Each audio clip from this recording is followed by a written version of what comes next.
Professor Talukdar এবং এখন যারা এসছেন আমার যারা বয়োজ্যেষ্ঠ এবং আমার বয়সী এবং আমার থেকে যারা ছোট, সবাইকেই প্রথমে আমার আন্তরিক শুভেচ্ছা জানাচ্ছি। আজকের এই শুভ সন্ধ্যায় প্রফেসর রঘুরাংশু তালুকদারকে জেরিয়াটিক মেডিসিনের উপরে কিছু বলার জন্য জিসি ব্লক অ্যাসোসিয়েশন থেকে একটা মিটিং ডাকা হয়েছিল। সেই মিটিংয়ে ব্লকের যারা ডাক্তারবাবুরা আছেন অনেকেই সেই মিটিং অ্যাটেন্ড করেছিলেন। এখন আমি এই ব্লকেরই বাসিন্দা, সেই হিসেবে কিছু সাজেশন সবাইকার সাথে আমরা আদান প্রদান করেছিলাম। সেই আদান প্রদানের পরে আমাদের ভেতরে একটা উঠে আসে, সবাই মিলে বলে যে জেরিয়াটিক মেডিসিনের উপরে যদি কিছু করা যায়। সেটা নিয়েই আজকের দীপাঞ্জন বলল যে ফার্স্ট টক।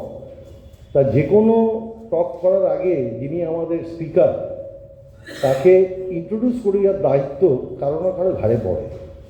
তা আমি সেই হিসেবে এই দায়িত্বটি নিলাম, কারণ প্রফেসর রঘুরাংশু তালুকদার আমার ছোটো ভাইয়ের মতো। আমরা একই কলেজ থেকে, আমার থেকে জুনিয়র, আমার একই কলেজ থেকে আমরা গ্র্যাজুয়েশন করেছিলাম, এনআরএস মেডিকেল কলেজ থেকে। তা ডক্টর তালুকদার এনআরএস থেকে এমবিবিএস করেছিলেন 1989, এমডি সেম ইনস্টিটিউশন থেকে করেছিলেন 1993 এবং পিএইচডি করেছেন 2007 সালে ফ্রম ইউএসএ। এবং সেই পিএইচডির টপিক ছিল পাবলিক হেলথ ওরিয়েন্টেড। এছাড়া এটা একাডেমিক পার্ট আমি ওনার বললাম। এরপরে উনি প্রফেসর আছেন লাস্ট 8 ইয়ার্স। উনি এখন গাইড হিসেবে কাজ করছেন এবং পিএইচডির গাইড হিসেবেও কাজ করেন। ওনার প্রায়শই দিল্লি ছোটাছুটি করতে হয়। এবং সবচেয়ে আনন্দের খবর হচ্ছে ইস্টার্ন ইন্ডিয়াতে, যদি আপনারা বলেন তাহলে ইস্টার্ন ইন্ডিয়াতে ফার্স্ট জেরিয়াটিক মেডিসিন মানে ডিপার্টমেন্ট তৈরি হয়েছে ক্যালকাটা মেডিকেল কলেজে বেশ কিছুদিন আগে। এবং আমরা প্রত্যেকে মেডিকেল কলেজের যারা আমরা সিনিয়র ফ্যাকাল্টি আছি এবং আমাদের কর্তৃপক্ষ এবং স্বাস্থ্যভবন সবাই, এই প্রফেসর তালুকদারের উদ্যোগ না থাকলে এই ডিপার্টমেন্ট আমরা খুলতে পারতাম না। তো সুতরাং আনন্দের সাথে এইটা জানাচ্ছি যে ইস্টার্ন ইন্ডিয়াতে এখন মেডিকেল কলেজে 60 বেডের জেরিয়াটিক মেডিসিন ডিপার্টমেন্ট খোলা হয়েছে।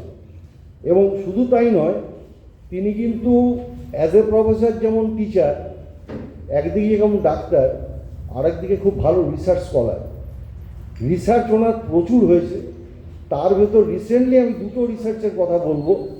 একটা হচ্ছে রিসেন্টলি কোভিড নিয়ে যে কাজ হয়েছে, আপনারা আজকে জেনে রাখুন, মেডিকেল কলেজে যখন কোভিড হসপিটাল হয়েছিল তখন আমরা আনপ্রিপেয়ার্ড ছিলাম এবং সেখানে কিন্তু বুক চিতিয়ে দাঁড়িয়েছিল প্রফেসর রঘুরাংশু তালুকদার। এবং প্রফেসর রঘুরাংশু তালুকদারের নেতৃত্বে কিন্তু কোভিড ট্রিটমেন্ট টকি মেডিকেল কলেজে হয়েছে। তিনি ছিলেন তখন মেডিসিনে এবং তিনি দায়িত্বটা নেন এবং তার উদ্যোগে এবং কর্তৃপক্ষের উদ্যোগে এবং স্বাস্থ্যভবনের উদ্যোগে, কিন্তু সেখানে টিম লিডার ছিলেন প্রফেসর তালুকদার। সেই জন্য we are very much grateful to him. আর এছাড়া মোটামুটি উনি ওনার ডিপার্টমেন্টে শুধু 1 বছরের ভেতরে, এটা আপনারা একটু শুনলে খুশি হবেন, এই 1 বছরের ভেতরে আমাদের নিয়ম হচ্ছে যে কোনো একটা ডিপার্টমেন্ট খুলতে গেলে তার ডিগ্রি রেকগনিশন করতে গেলে আগে মেডিকেল কাউন্সিল অফ ইন্ডিয়ার ইন্সপেকশন করে থেকে পাস করাতে হতো।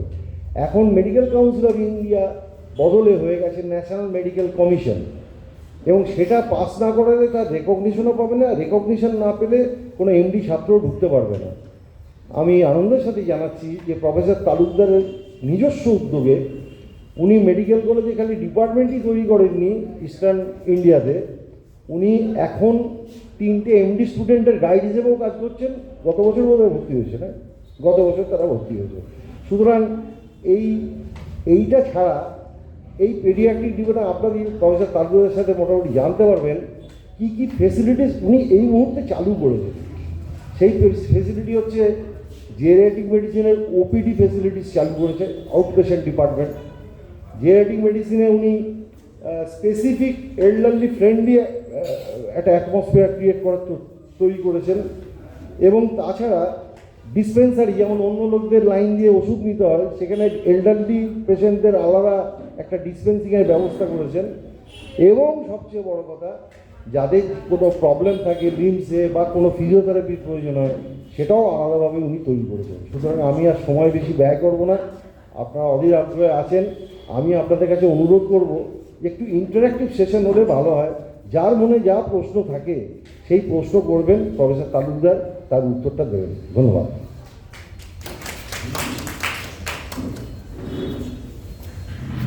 আমি জাস্ট 1 মিনিট সময় নেব। I would request our block president, Shobhoshaji Kapu, ডাক্তারবাবুকে একটু বরণ করে যদি নেন।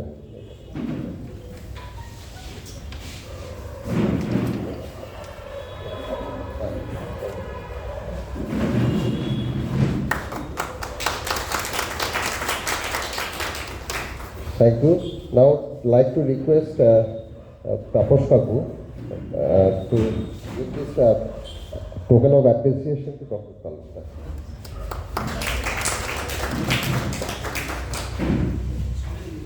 Okay, thank you. It would be very nice if you could please switch off your mobile phone for the time being. Thank you.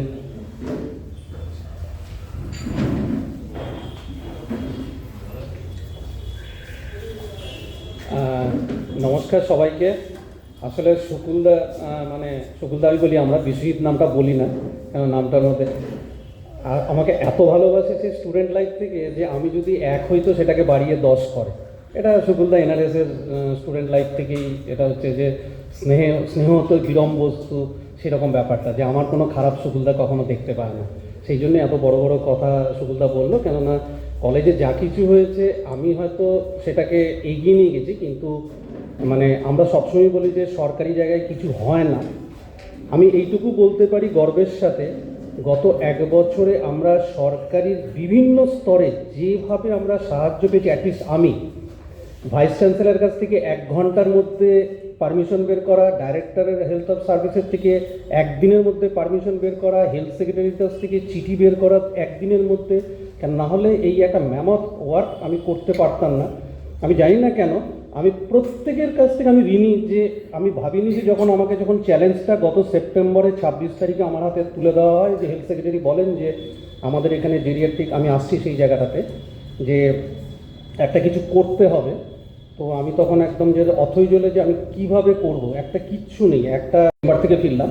তো দুটোর মধ্যে আমি সেই জন্যই কম্পেয়ার করতাম। আমার মনে হতো যে যদি আমাকে কখনো সুযোগ দেওয়া হয় আমি যেন করতে পারি, এবং আমাকে ফ্রি লিবার্টি একদম আমার মানে হেলথ সেক্রেটারির থেকে শুরু করে আমার যে সাপোর্ট স্টাফ নিচে আছে প্রত্যেকের কাছ থেকে আনকন্ডিশনাল সাপোর্ট পাচ্ছি গত 1 বছর ধরে। জানি না, এটা হয়তো আমার কপাল বলা যেতে পারে, আমরা যদি ডেস্টিনিতে বিশ্বাস করি। আমি আজ পর্যন্ত কারো কাছ থেকে এই 1 বছরে 1 দিনের জন্য যে না এটা পারবো না, কালকে হবে, আমি আজ পর্যন্ত কোনো দিন শুনিনি।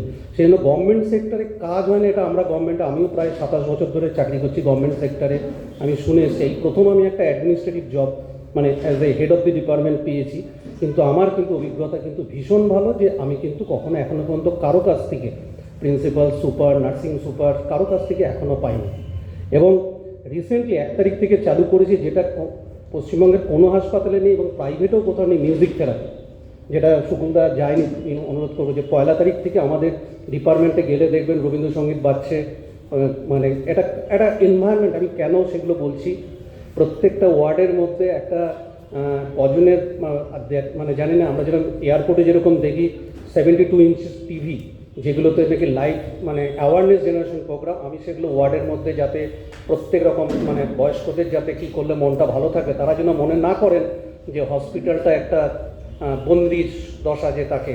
তো সেই রকম ছোট ছোট করে জিনিস আমরা চেষ্টা করছি আমাদের এই হাসপাতালে। আমি অনুরোধ করব, অ্যাজ এ রুগী হিসেবে নিশ্চয়ই আসবেন না আমাদের, আমি বলছি কীভাবে তা আপনারা আসতে পারেন। তাছাড়াও যদি আপনারা কেউ ইন্টারেস্টিং এনি ডে মানে ডেফিনেটলি অফিস আওয়ার্সে গেলে আমি থাকবো, আমি আপনাদেরকে ঘুরিয়ে দেখাতে পারি যে আমরা কী করছি, এবং এভরিথিং আন্ডার ওয়ান রুফ, একটা বিল্ডিংয়ের একটার মধ্যে, এবং পুরোটাই হচ্ছে, এবং বাথরুম টাথরুম প্রত্যেকটাতে হচ্ছে সাইড বার দেওয়া আছে যাতে কেউ পড়ে না যায়, কেননা বয়স্কদের পড়ে যাওয়ার একটা প্রবণতা থাকে।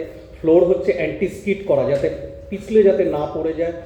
আমাদের পুরনো দিনে যারা, আমিও গ্রামের ছেলে, যে চৌকাঠ বলে থাকে, যে দেখবেন হাসপাতালের রুমে, আমাদের ওই ফ্লোরটাতে কোথাও কোনো চৌকাঠ নেই, সবটাই একটাভাবে আছে, যাতে কোনো হুইল চেয়ার নিয়ে যেতে অসুবিধা নয়। প্রত্যেকটা দরজা যাতে হুইল চেয়ার এবং দুপাশে যাতে দুজন যেতে পারে সেইভাবে বড় বড় করে রাখা আছে এবং প্রত্যেকটাতে ইলুমিনেশন করা আছে যাতে মানে লাইট রিফ্লেক্টেড হয়, যাতে কেননা বয়স্কদের একটু ভিজুয়াল প্রবলেম থাকে, সেই জন্য তারা যেন বুঝতে পারে। এবং side bar through out the floor কোথাও মানে বাথরুম, ওয়ার্ড, করিডোর সব জায়গাতে রাখ মানে চেষ্টা করছি। এবং পুরোটাই আমি হেল্প কিন্তু পুরোটাই সরকারি ব্যবস্থাপনায়, একটা টাকাও আমাদের কিন্তু বাইরে কোথাও থেকে আনতে হয়নি বা কোথাও যেতে হয়নি। এটা গেল মেডিকেল। এটা সত্যি এটা আমাদের কাছে গর্বের যে ইস্টার্ন ইন্ডিয়া, দিল্লিতে এইমস আছে, তারপরে আমাদের এখানেই হলো ইস্টার্ন ইন্ডিয়া এবং নর্থ ইস্ট ইন্ডিয়াতে এটাই প্রথম আমরা এরকমভাবে একটা সেন্টার করতে পারছি। সবচেয়ে মানে এটা বলতে পারেন যে ইনসিডেন্টাল কিনা, কাকতালীয় কিনা বা রাজ্যটকের মতন কিনা, আজকে দুপুরেই স্বাস্থ্য ভবনে আমার সাথে আমি মিটিং ডেকেছিলেন স্বাস্থ্য সচিব, হেলথ সেক্রেটারি এবং আরও বিশিষ্ট যারা আমাদের ছিলেন। সেখানে আজকে আমাকে অনুরোধ করা হয় যে এই যে তোমার সেন্টারটা এত ভালো চলছে, এইবার এটাকে আমরা রোল আউট করতে চাই। কনফিডেন্সিয়ালি বলছি, এখানে প্লিজ এটাকে এখনই কেউ আপনারা মিডিয়ার সামনে বলবেন না, কেন এটা আমার বলার কথাও নয়, যে কি করে গভর্নমেন্ট চাইছে যে এইবার এটা throughout the West Bengal কী করে এটাকে আমরা রোল আউট করতে পারি। তারই আজকেই প্ল্যানিং মিটিং ছিল আজকে বিকালে, যে তার একটা বড় পার্ট আমরা যেটা নিয়ে আলোচনা করেছি যে অ্যাওয়ারনেস জেনারেশন, যে লোকেদের মধ্যে কি করে যে এটা যে দরকার, সেইটার একটা বড় কিছু আমরা ব্লু প্রিন্ট তৈরি করছি। আগামী হয়তো কিছুদিনের মধ্যে পাবলিকলি আমাদের যারা অথরিটি, যারা পলিসি মেকিংয়ের, তারা নিশ্চয়ই সেটা পাবলিকলি মিডিয়ার সামনে ডিসক্লোজ করবে। আমি সেই পার্টের মধ্যে যাচ্ছি না। যে যার জন্য যাচ্ছি, যে যেটা বলার জন্য যে কি এমন ঘটলো যে বয়স্কদের জন্য এত কিছু হঠাৎ করে করবার কথা আমাদের মাথায় আসলো, এটাই হচ্ছে বড় কথা। আমরা তো সবাই জানি যে মেডিসিন ডিপার্টমেন্ট তো আছে, মেডিসিন স্পেশালিস্টই আছে, আমি তো নিজেও একজন মেডিসিনের এমডি, ইন্টার্নাল মেডিসিন। তাহলে আমাদের কেন আজকে বয়স্কদের জন্য, যেটাকে জেরিয়াট্রিক মানে বলা হয়, যে বয়স্কদের জন্য এই স্পেশাল কিছু করবার কথা কেন আসলো? তার বড় কারণ হচ্ছে, আপনি যদি গত 60-70 বছরে দেখেন, আমাদের গড় আয়ু লাইফ স্প্যান কিন্তু আগে ছিল 40 বছর, এখন সেটা বাড়তে বাড়তে 70 অ্যাভারেজ, যে মিনিমাম আমরা 70 বছর এখন বাড়ছে। আগে ম্যাটার্নাল মর্টালিটি বলুন বা চাইল্ড মর্টালিটি, শিশু মৃত্যুর হার অনেক ছিল, এখন কমতে কমতে একেবারে নীলের জায়গায় চলে এসছে। এর ফলে কি হয়েছে, আপনি যদি দেখেন যে জনসংখ্যা, আগে যেখানে একটা 100 জনের মধ্যে জনসংখ্যার মধ্যে 3 থেকে 4 জন ছিল 60 বছরের উপরে, এই মুহূর্তে সারা দেশে গড় মানে গড় বলছি অ্যাভারেজ হচ্ছে 11% হচ্ছে যারা 60 বছরের ওপরে, 4 থেকে 11 হয়ে গেছে। এবং যেভাবে আমাদের বাঁচবার লাইফ স্প্যান বাড়ছে এবং ইনফেক্টিভ ডিজিজ যেগুলো নাকি মৃত্যু হয়, সেগুলোকে আমরা ভ্যাকসিন দিয়ে বলুন বা আমাদের পুষ্টি দিয়ে বলুন বা আমাদের ডায়াগনস্টিক ক্যাপাসিটি দিয়ে বলুন, সেগুলো যত কমছে তত কিন্তু দেখা যাচ্ছে যে আমাদের বয়স্ক মানুষের সংখ্যা কিন্তু সমাজে বাড়ছে। এবং এটা একটা জায়গায় এমন জায়গায় চলে গেছে, দুটো কথা মানে আমি বলতে চাই, যে সবচেয়ে বেশি বয়স্ক মানুষ এই মুহূর্তে কিন্তু কলকাতায়, সারা ভারতবর্ষে। এবং তার মধ্যে কলকাতার মধ্যেও, এটা পরিসংখ্যান, এটা আমার কথা না, এটা পরিসংখ্যান বলছে, তার মধ্যে সবচেয়ে বেশি বয়স্ক মানুষ হচ্ছে এই সল্টলেক সিটি এবং নিউ টাউনে। এটা নিশ্চয়ই আপনারাও ফিল করবেন, কেন আপনারা এখানে, আমি তো স্ট্যাটিস্টিক্স বই পড়ছি আর আমি চেম্বারে যখন আমার কাছে পেশেন্ট আছে তাদের কাছে জানতে পারছি, আমি হয়তো সারাদিনে একটা দুটো কথা বলছি, কিন্তু আপনারা নিজেরা উপলব্ধি করতে পারবেন যে সেই জন্য সল্টলেককে বলা হচ্ছে যে ক্যাপিটাল অফ এল্ডার্স। এটা কিন্তু আমার কথা না, এটা মানে গভর্নমেন্ট অফ ইন্ডিয়ার হেলথ ডিপার্টমেন্টের, যে ক্যালকাটা মেট্রোপলিটন হচ্ছে যে সবচেয়ে বেশি মানে এল্ডারলি পপুলেশন। তার বড় কারণ একটা মাইগ্রেশন, যে ছেলেমেয়েরা বাইরে চলে যাচ্ছে। আপনাদেরও এখানকার নিশ্চয়ই অনেকেরই ছেলেমেয়ে বাইরে আছে, আজকে আমার ছেলেও আমেরিকায় আছে, আমিও জানি যে আমিও একদিন এইরকম জায়গাতেই যাব, যে আমারও মানে যে তাকে কাজের জন্যই বলুন, পড়াশোনার জন্য, সেও এখন আমেরিকাতে আছে। তো সুতরাং আমি যদিও ফিরে এসেছি আমেরিকা থেকে, কিন্তু সে ফিরবে কি ফিরবে না সেটা তো আর আমি বলতে পারি না। তো এটা একটা সিচুয়েশন যে আমাদের এখানে কিন্তু সেটা আছে। এইবার যেটা হচ্ছে যে বয়স্কদের সমস্যাটা কি, সমস্যা দেখুন দুটো ভাগে আমরা ভাগ করি। শুধু কেবল যে তাকে বাঁচিয়ে রাখবো, 70-এর জায়গায় 80 করব, 90 বছর করব, সেটা কিন্তু একজন ডাক্তার হিসাবে আমাদের লক্ষ্য নয়। আপনি ধরুন 90 বছর বাঁচছেন, কিন্তু আপনি বিছানায় শয্যাশয়ী হয়ে বসে আছেন, কিংবা প্রতিদিন আপনাকে দেখাশোনা করার জন্য 2টো লোক রাখতে হচ্ছে, সকালের জন্য একটা, রাত্রের জন্য একটা, কিংবা আপনাকে খাইয়ে দিতে হচ্ছে, পরিয়ে দিতে হচ্ছে, মানে আপনি ডিপেন্ডেন্ট হয়ে আছেন, পার্শিয়ালি হোক বা কমপ্লিটলি ডিপেন্ডেন্ট হোক।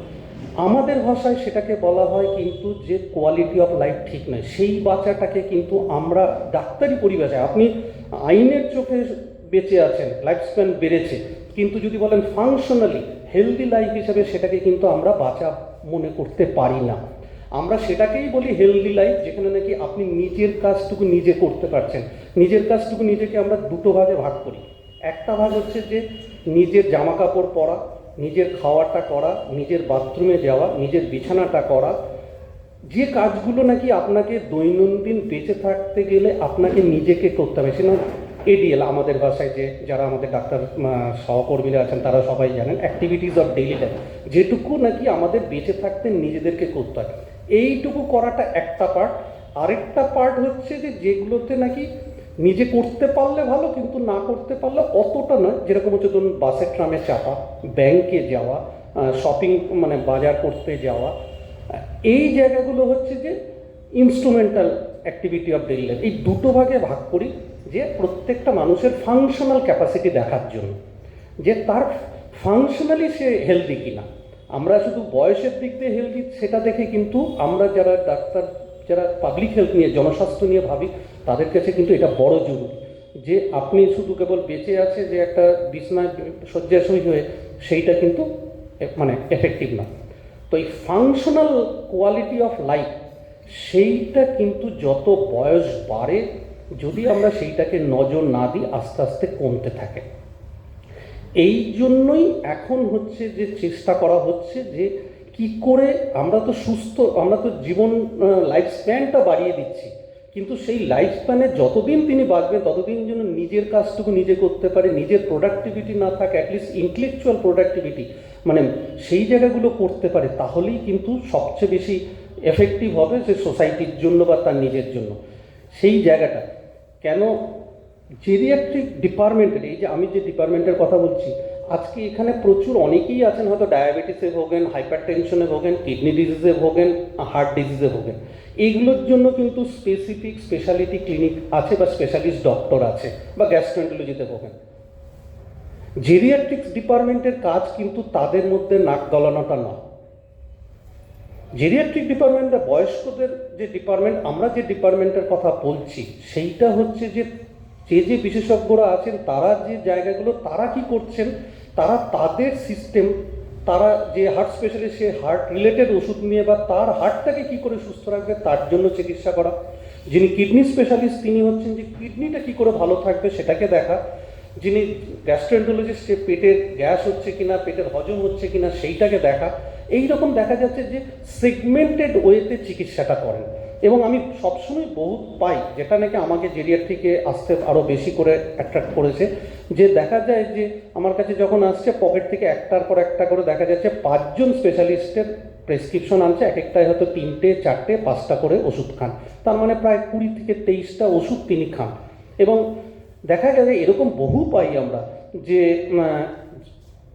কার্ডিওলজিস্ট প্রেশারের জন্য, কেন প্রেশারের বহু ওষুধ আছে, 5-7 রকমের ওষুধ আছে, মানে আমাদের ভাষায় যে ক্লাস, তো তার মধ্যে এমন একটা ওষুধ দিয়েছেন। কিডনি স্পেশালিস্ট প্রেশার আছে তার জন্য দিয়েছে 2টো ওষুধই কিন্তু প্রেশার কমার, কিন্তু তিনি জানেন না কী কারণে, মানে আরেকটা খাচ্ছে কিনা ওনাকেও সেটা বলা হয়নি। এটা হয়। আরেকটা হয় যে প্রেশারের ওষুধই, একটা প্রেশারের ওষুধ কিডনিতে ভালো কাজ করে, আরেকটা প্রেশারের ওষুধ হার্টে ভালো কাজ করে। এগুলো সাধারণ লোকের পক্ষে জানা সম্ভব না, সেই জন্য হয়তো উনি 2টো ওষুধই খাচ্ছে। এই সমস্যাগুলোর জন্য দেখা যায় যে ম্যাক্সিমাম বয়স্ক লোক দেখা যায় যে ওষুধের সাইড এফেক্টে কিন্তু বেশি ভোগেন।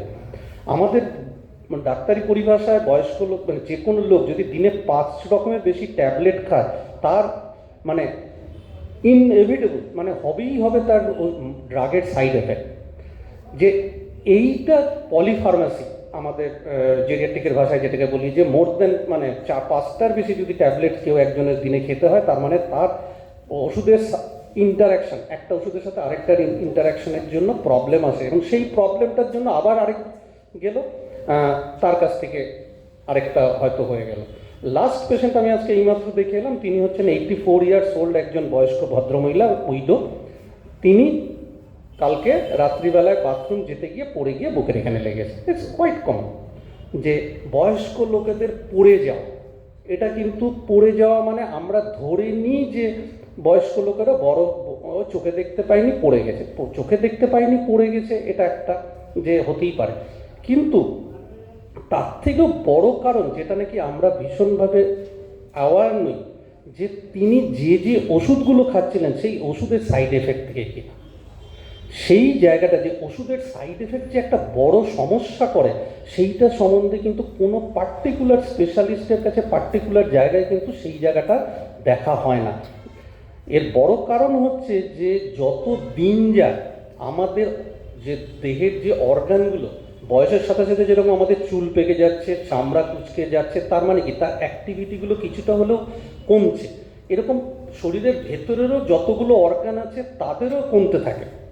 আমি একটা সবচেয়ে সোজা উদাহরণ দিই, তাহলে বুঝতে হয়তো আপনাদের সুবিধা হবে যারা non medical person.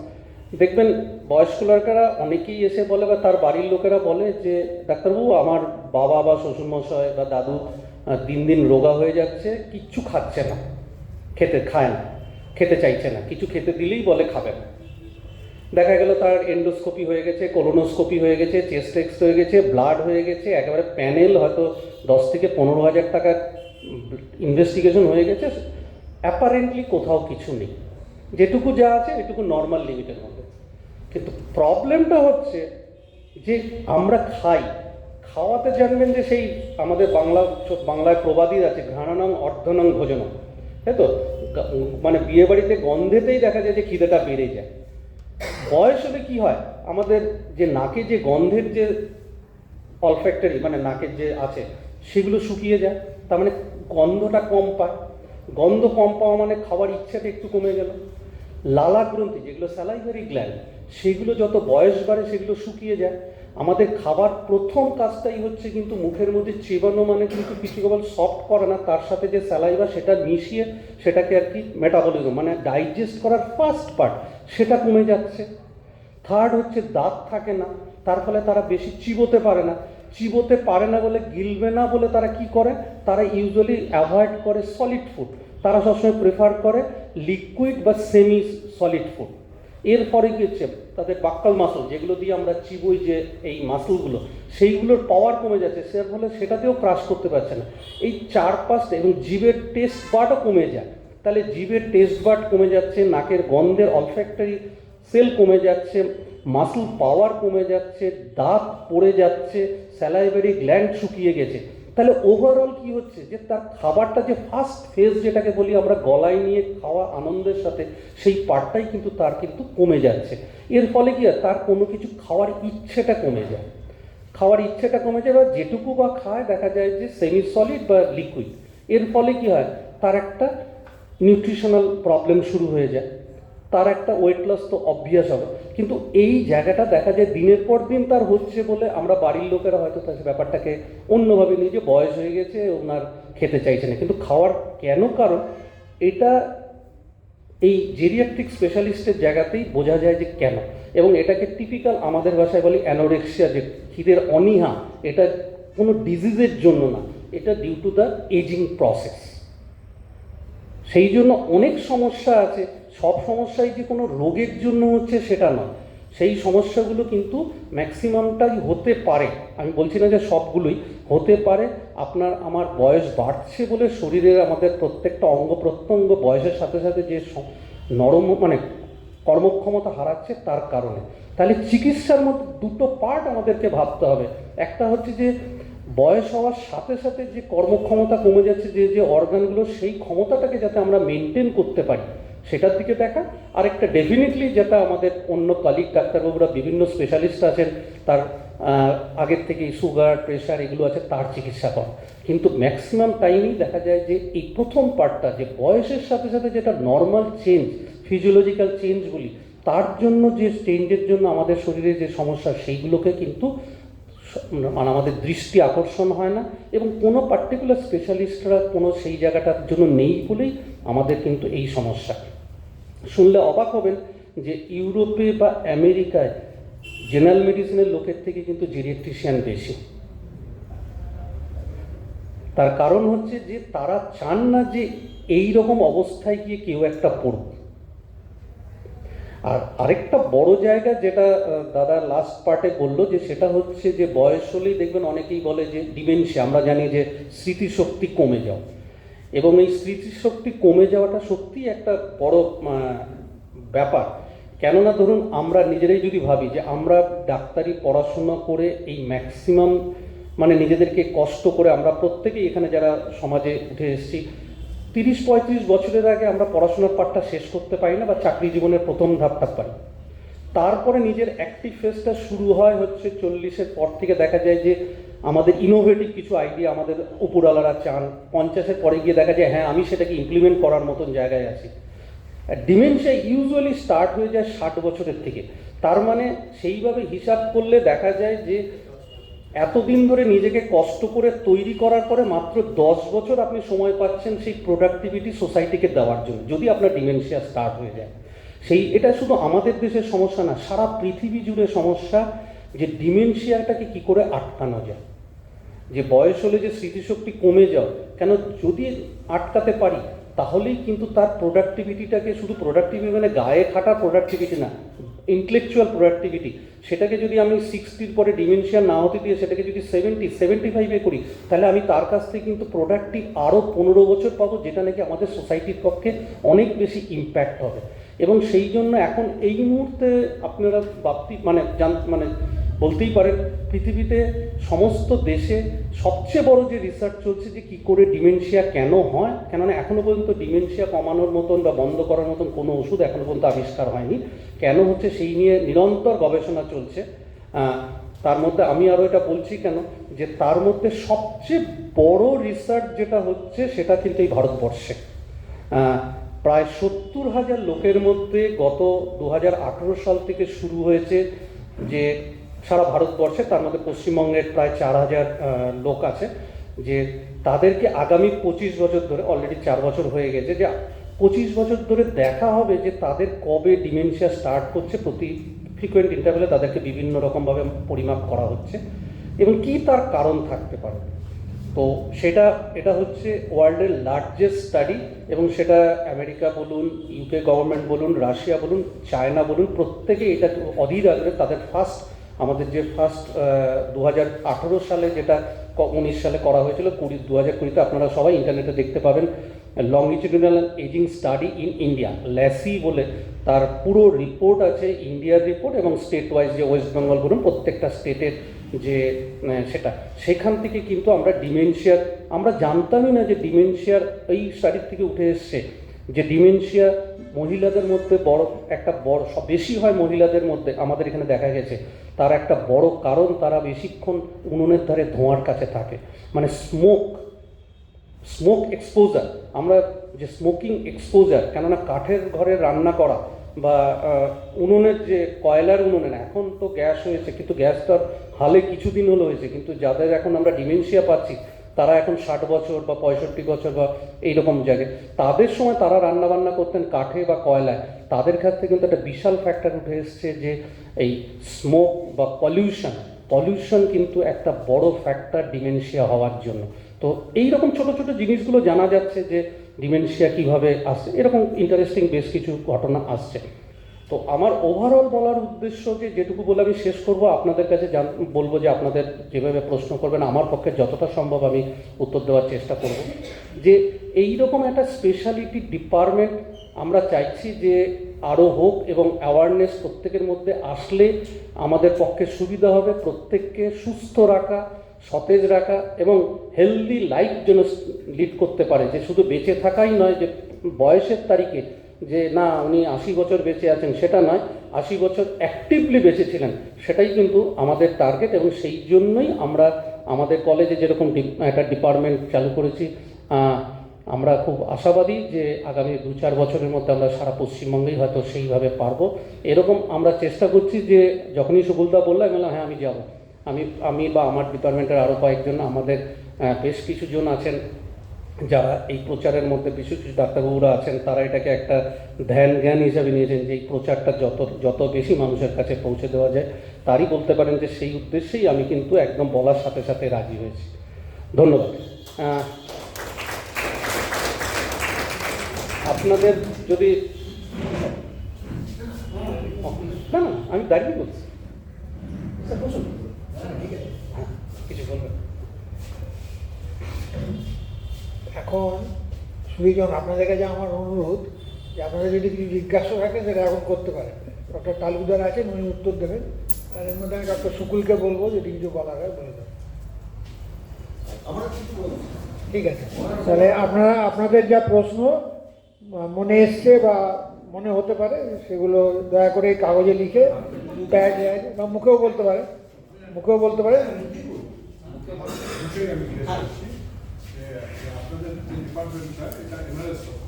Calcutta medical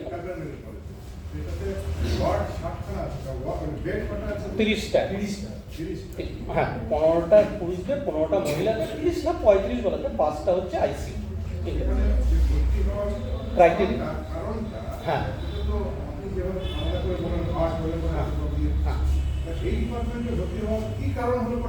ঠিক, এই প্রশ্নটা একদম বসুন স্যার। না না হ্যাঁ সেইটাতে একদম যে কাদেরকে আমরা এখানে ভর্তি করব, আমাদের তো আলাদা আলাদা মেডিকেল কলেজে 42টা ডিপার্টমেন্ট টোটাল, এখন এই মুহূর্তে আমাদের 42 ডিপার্টমেন্ট আছে মেডিকেল কলেজে, যে এতগুলো ডিপার্টমেন্ট কাজ করে।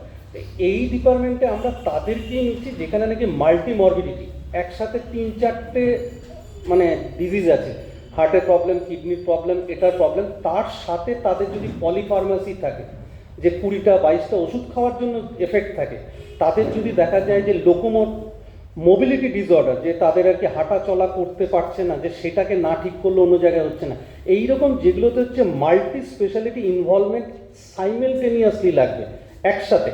কেন আমাদের ডিপার্টমেন্টে আমরা যেটা করার চেষ্টা করছি যে একটা টিম অ্যাপ্রোচে, যে আমি একা কিন্তু সেই চিকিৎসাটা করছি না, আমাদের প্রত্যেকটা পেশেন্টকে কোনো না কোনো আদার 2 বা 3টে স্পেশালিটিকে একসাথে নিয়ে আমরা একটা কিউমুলেটিভ দিচ্ছি। এবং আমি জাস্ট আমাদের এই শুরু হয়েছে 9 মাস হলো আমাদের এই ডিপার্টমেন্টে, আমি নিজেও আশ্চর্য হয়ে যাচ্ছি, গত 25 বছরে হয়তো এত ক্যান্সার পেশেন্ট দেখিনি। আপনারা বিশ্বাস করবেন না কি ক্যান্সার যে কীভাবে আমি এই কদিনের মধ্যে ডিটেক্ট করলাম, যে আমি নিজেই চমকে যাচ্ছি। যে শুধু এসে বলছে এই যে বয়স্ক মানুষ ধরে নিয়েছে, ডাক্তারবাবু দিদিমা একদম কিছু খাচ্ছে না, খেতে পারছে না। এই তো ডাক্তার দেখিয়েছি, দেখা গেল 4-5 জনকে দেখিয়েছে, তারা সবাই ঠিক, কেউ কিছু করেনি।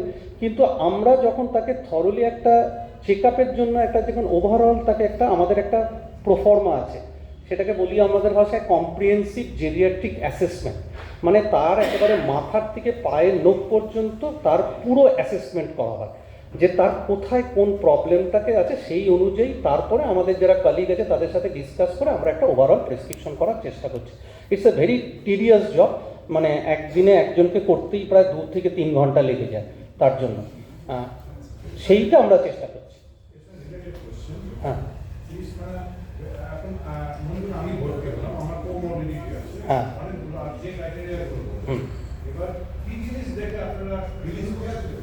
কি জিনিস দেখে রিলিজ করুন?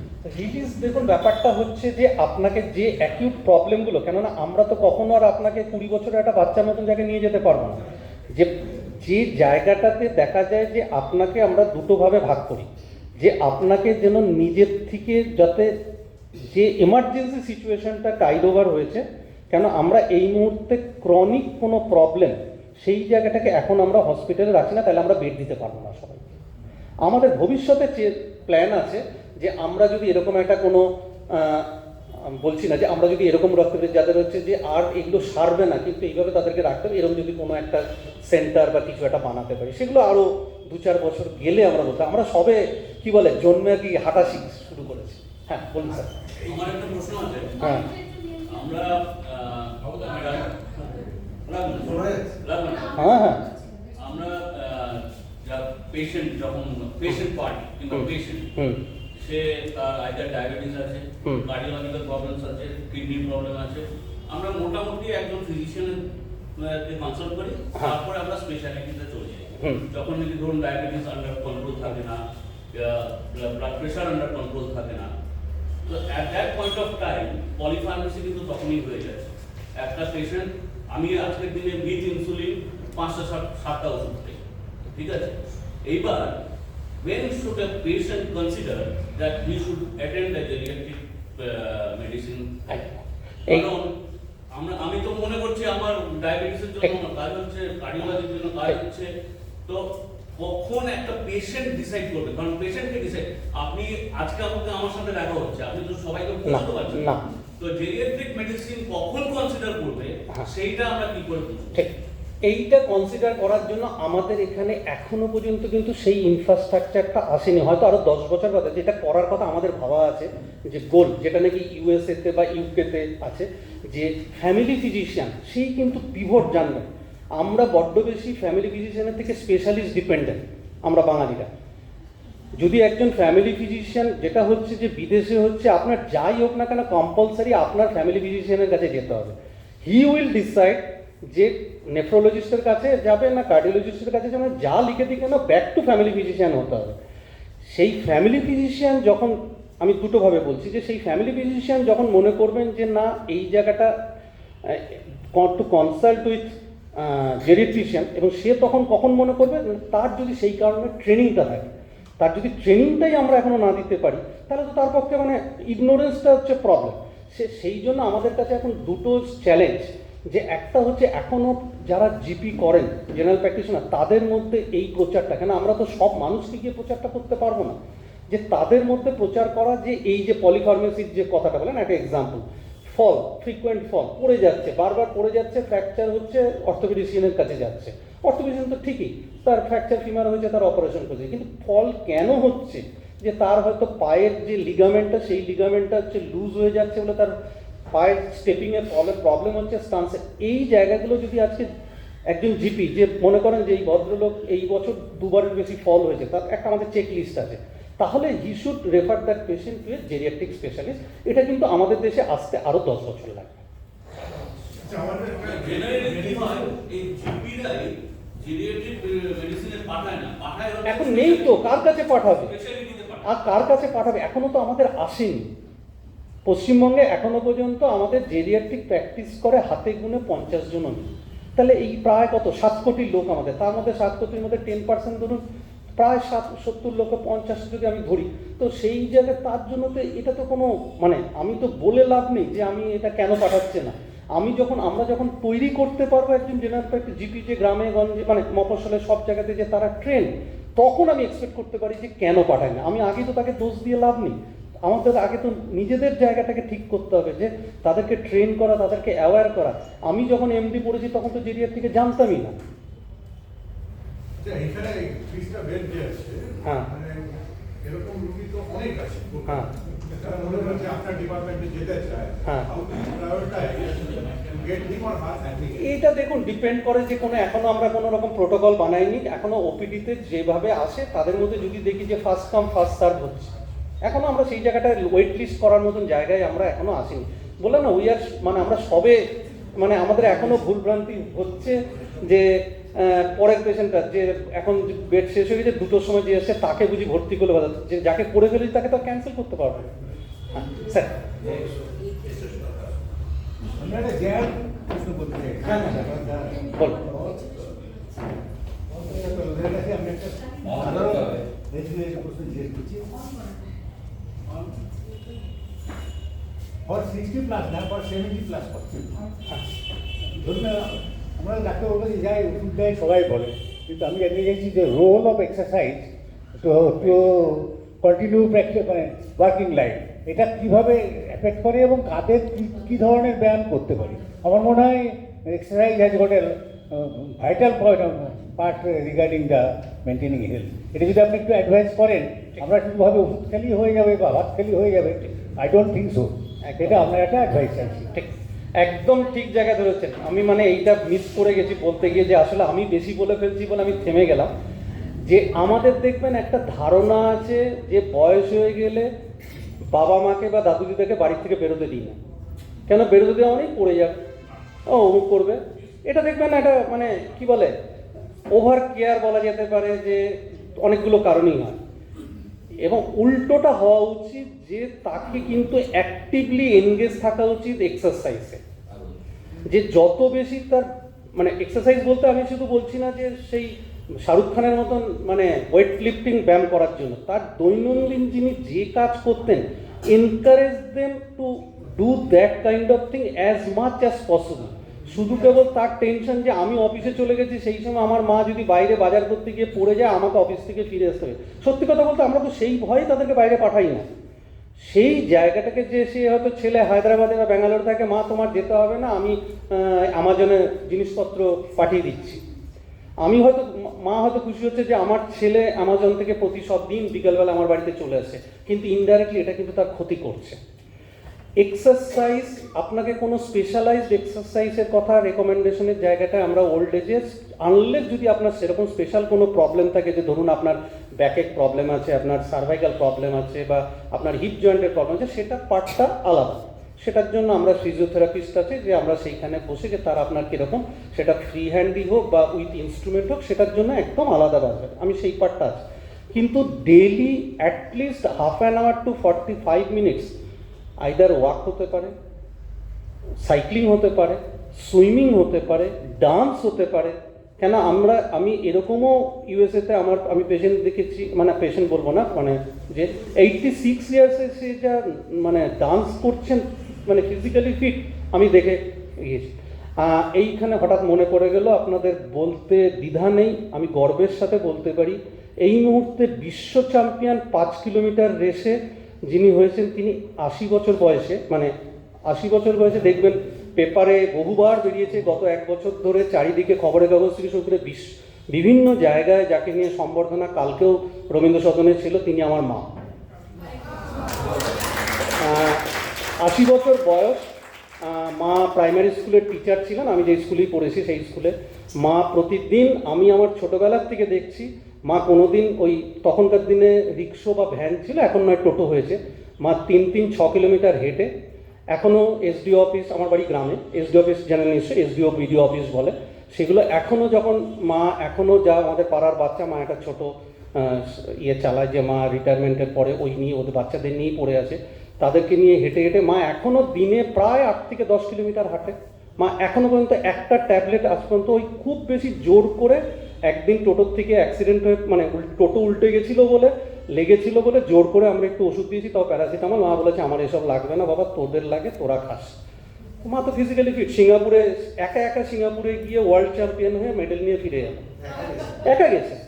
আমি শুধু এয়ারপোর্টে ড্রপ করে দিয়ে এসেছি, আবার এয়ারপোর্ট থেকে রিসিভ করে এনেছি। ঠিক তার আগেই আমার সাথে ওর কথা হয়েছে এই ব্যাপারে, মায়ের ব্যাপারে। তো মা তো ফিজিক্যালি ফিট, যে মা তো এই তো কালকে এসছে রবীন্দ্র সদনে, কি একটা মানে ওই এখন রোজই আমাদের স্বাস্থ্য দপ্তর দিয়েছে, ডিএম দিয়েছে, এসপি দিয়ে, যেটা হয় আর কি, এরকম তাকে সে মানে, তো মাকে তো আমি বললাম তুমি তো সেলিব্রিটি হয়ে গেছো, গত 6 মাস ধরে রোজই কোথাও না কোথাও তোমাকে যেতে হচ্ছে। মা কালকেও রবীন্দ্র সদনে নিজের মতন এসছেন, ট্রেনে হাওড়া স্টেশনে নেমেছে, নেমে একটা বাসে করে রবীন্দ্র সদন এসছে, এসে আবার প্রায় মানে সম্বর্ধনা নিয়ে আবার বাসে করে বাড়ি ফিরে রাত 10টার সময় আমাকে ফোন করছে যে আমি ফিরে এসেছি। কিন্তু তো সি ইজ নাও 80 ইয়ার্স, 80+। হ্যাঁ দিদি বলুন। হ্যাঁ আমার এমনিতে কিডনির সমস্যা আছে, হ্যাঁ, তার সঙ্গে প্রেশার, সুগার, ক্রিয়েটিনিন 4 এগুলো সবই আছে, কিন্তু আমার যেটা সমস্যা, থেকে থেকে ইনফেকশন হয়, অজ্ঞান হয়ে যায়। এবারে তো আমাকে প্রায় 1 মাস হসপিটালে থাকতে হয়েছিল। এটা কেন আমরা জানতেও পারি না কখন কি হবে। দেখুন এরকম একটা প্রশ্ন হয়তো আমি একটা স্টেটমেন্ট থেকে আপনাকে পুরো ডায়াগনোসিস বলতে পারবো না, কিন্তু কমন যে এই যে আপনি যেটুকু 3টে কথা বললেন না, কিডনির সমস্যা আছে, সুগার আছে, মানে আমি বলবো উল্টোটা, সুগার প্রেশার আছে বলে কিডনির সমস্যাটা হয়েছে। মানে হ্যাঁ আমি বলে নিই আপনার সমস্যার জায়গায়, যে এই দুটো আগে হয়েছে, ওগুলো হচ্ছে প্রাইমারি কজ, সেকেন্ডারি হচ্ছে আপনার কিডনির সমস্যা হচ্ছে, এবং কিডনির সমস্যা হতে হতে ক্রনিক কিডনি ডিজিজে আপনি চলে গেছেন, এখন ক্রিয়েটিনিন 4 মানে আপনার স্টেজ 3 বা স্টেজ 4 এসে গেছেন। প্রবলেম যেটা হচ্ছে 2-3টে জায়গা থেকে হতে পারে। এক হচ্ছে যে কিডনি দিয়ে, এই যে আপনি বলেন না মাঝে মাঝে অজ্ঞান হয়ে যেতে পারেন, আপনার হয়তো মাঝে সাঝে দুটো কারণে হতে পারে, একটা সুগার ফল করে যেতে পারে, এই একটা বড় প্রবলেম। যিনি পলিফার্মেসির কথা বলছিলেন, যে সেম ডোজের, ধরুন কারো 250 মিলিগ্রাম সুগার, ব্লাড সুগার আছে, একজন 40 বা 50 বছরের লোককে যে পাওয়ারের ওষুধ দিতে হবে, সে বা একটা কিন্তু আপনার মতন লোককে যদি একই পাওয়ারের ওষুধ দেয়, ইনভেরিয়েবলি আপনার এরকম মাথা ঘুরে পড়ে যাওয়াটা হবে। কারণ হচ্ছে আপনার কিন্তু শরীরে কিন্তু ওই সুগারের জন্য ওই ওষুধ অতটা পরিমাণ লাগবে না, কেননা আপনার যেহেতু কিডনির সমস্যা আছে। কিডনি দিয়ে আমাদের কেন ওষুধের পাওয়ারটা লাগে, যে কিডনি আমাদের বের করে দেয় বলে দেয়, কিন্তু আপনার যেহেতু কিডনিটাই খারাপ, আপনার ব্লাডের মধ্যে কিন্তু ওষুধটা থাকে। এটা একটা কারণ, আমি জানি না কোনটা। দ্বিতীয় হচ্ছে যে আপনি যে ওষুধগুলো খান তার জন্য হয়তো সোডিয়াম পটাশিয়ামের হেরফের হচ্ছে, যে ইমব্যালেন্স হচ্ছে, তার জন্য হতে পারে। আর 3 নম্বর কারণ হচ্ছে যে হতে পারে যে আপনার হয়তো মাঝে মাঝে হার্ট কয়েক সেকেন্ডের জন্য স্টপ, যেটাকে বলে আসিস্টল, যে হয়ে যাচ্ছে, সেই জন্য আপনার মাথায় রক্ত চলাচল ফ্র্যাকশন অফ, মানে যদি 3 সেকেন্ডের বেশি হতো আপনি আর আজকে আমার সাথে কথা বলতে পারতেন না, ফ্র্যাকশন অফ সেকেন্ডের জন্য, কিছুক্ষণের জন্য, সেই জন্য আপনি একটু মাথা ঘুরে পড়ে যাচ্ছেন, তারপর আবার ঠিক হচ্ছে। এইবার কোনটা হচ্ছে, এইটা সবচেয়ে ভালো যে আপনাকে যারা চিকিৎসা করছেন তাদের সাথে যদি গিয়ে এই জায়গাগুলোকে থরলি, শুধু কেবল ওষুধ খাওয়া, কিডনির জন্য যে ওষুধ, প্রেশারের জন্য ওষুধ, সুগারের জন্য ওষুধ, তাহলে কিন্তু এই সমস্যা কোনোদিনই আপনার নেই। She is the ideal case for geriatric assessment. আপনি ডক্টর তালুকদারের ওপিডিতে একটা অ্যাপয়েন্টমেন্ট করে দিন, দ্যাটস দ্য বেস্ট। হ্যাঁ, যে শব্দটাকে হাইলাইট করতে চাই, যোগ ব্যায়াম। হ্যাঁ একদম, যোগব্যায়াম তো ওয়ান কাইন্ড অফ এক্সারসাইজ। হ্যাঁ একদম। হ্যাঁ স্যার, আমি কি কোনো ভুল, মানে ডাক্তার যদি আমি কি কোনো ভুলের জায়গায় গেছি? আপনি আমার তো senior colleague. Our great chance to have your conversation. I am highlighted by the experience of meditation as I have come across all through my life. Thank you sir. যে হ্যাঁ বলুন madam. Congratulations on establishing the department as a geriatric medicine as a specialty তো এখানে exist করে না, সেটা আমি ভালো করে জানি। And also thank you very much for the informative talk.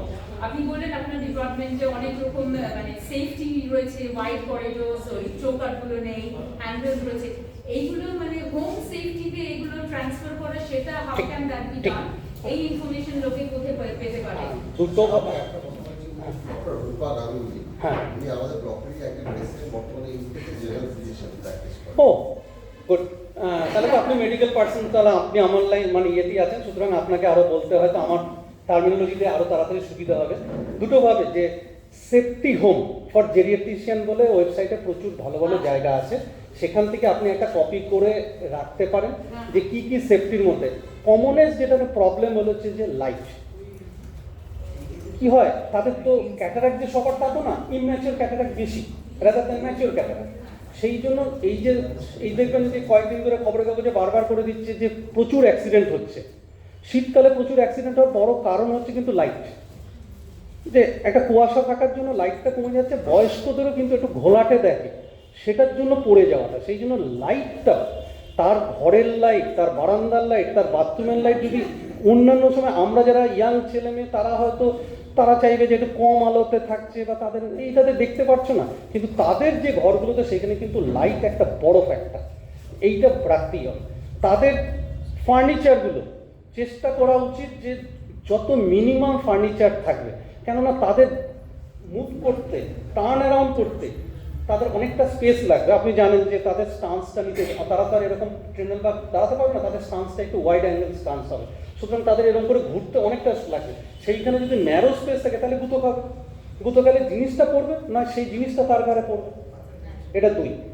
3 নম্বর হচ্ছে যে প্রত্যেকটা চেষ্টা, যদি বলে যে আইডিয়ালি সে বানাতে চায়, তাহলে হচ্ছে যে তার বাড়ির ফার্নিচারগুলো প্রত্যেকটার জন্য এজগুলো যেরকম শার্প এজ না হয়, যাতে কার্ভ হয়, স্মুথ হয়, যাতে জুতো ফেলেও যদি, যেরকম দোকানে দেখবেন, যেগুলো ছোট দোকান দেখবেন ওরা সুন্দর, এটা কিন্তু ডিজাইন না, এটা হচ্ছে আমাদের মাথায় যাতে গুঁতোটা হিটটা যাতে না হয়, সেরকমভাবে তার যদি এই জায়গাগুলো হয় তাহলে কি হবে, তার যদি লাগেও কিন্তু কোনাতে যে ছড়ে যাওয়া সেই ব্যাপারটা থাকবে না।